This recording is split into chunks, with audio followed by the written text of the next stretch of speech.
Hello and welcome. Today, we're going to pull back the curtain on something we all use every single day, the cloud. We're going to demystify what really happens when you save that photo, that document, or that file online, moving it from your device into that seemingly magical space. You know the feeling, right? We've all been there. You get that dreaded storage almost full notification, and you start shuffling things over to the cloud. But have you ever really stopped and wondered, where is that? Where do my files actually go? It feels like they just vanish into thin air. But as we're about to see, it's something much more real. The whole reason we even need the cloud in the first place comes down to one massive problem: the sheer amount of data we're all creating. Every single day, we generate this staggering volume of photos, videos, and messages. It's a genuine data explosion, and our phones and laptops just can't keep up on their own. We needed a much, much bigger solution.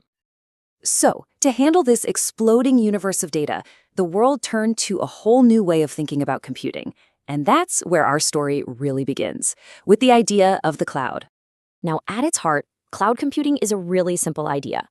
The word cloud is just a metaphor, really. It's a stand-in for the internet.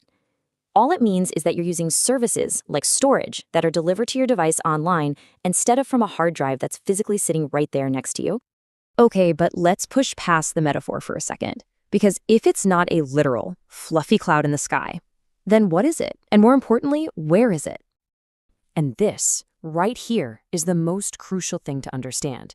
The cloud is not some ethereal, weightless concept floating around. Nope, it is made of concrete and steel and a mind-boggling amount of electronics, all housed inside massive, incredibly secure buildings. These buildings are called data centers, and you should think of them like high-tech fortresses built just for information. Their only purpose is to keep endless rows of powerful computers, we call them servers, running 24/7. They have backup power grids, massive cooling systems to keep from overheating, and security that's basically out of a spy movie, complete with biometric scanners and traps, all to keep our data physically safe.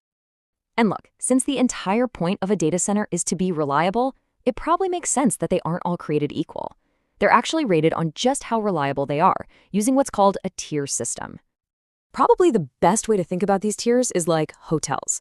A tier I center, that's kind of like a budget motel. It's fine for, say, a personal blog, but it could be down for almost 29 hours a year.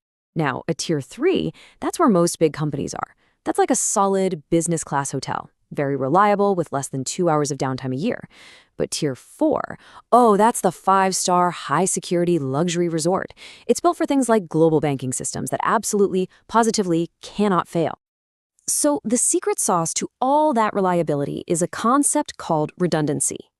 A tier 3 center, that business class hotel, uses something called N+1 redundancy.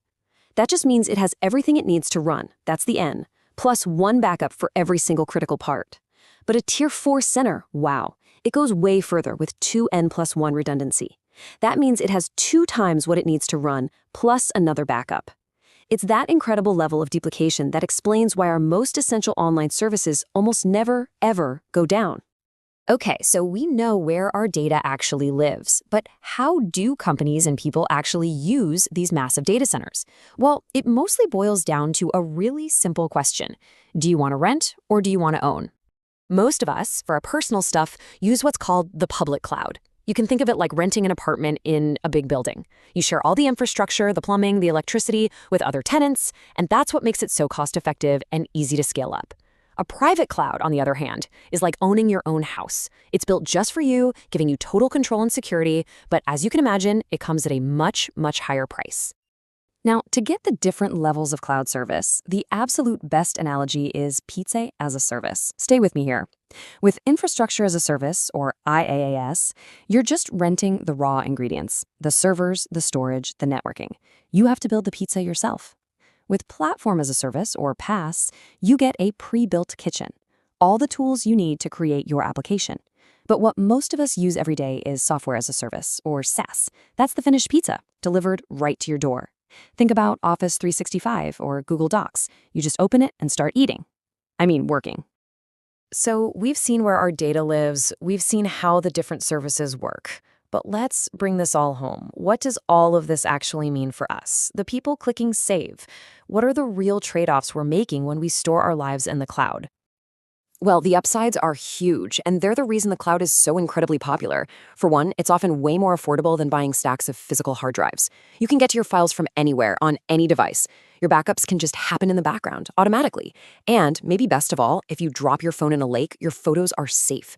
That peace of mind is just invaluable. But of course, there are downsides we need to be aware of. The most obvious one is network dependency. If your internet goes down, well, so does your access to your files. And while data centers are incredibly secure, putting so much data in one place does make them a pretty attractive target.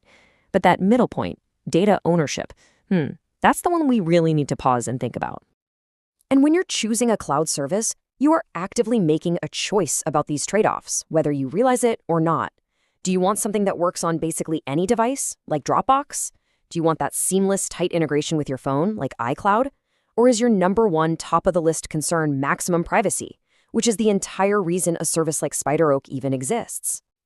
And this all brings us back to the most critical question of all. This is a direct quote from one of the sources we used, and it's really worth letting it sink in. When you upload a file, who actually owns it? Is it you, or is it the company?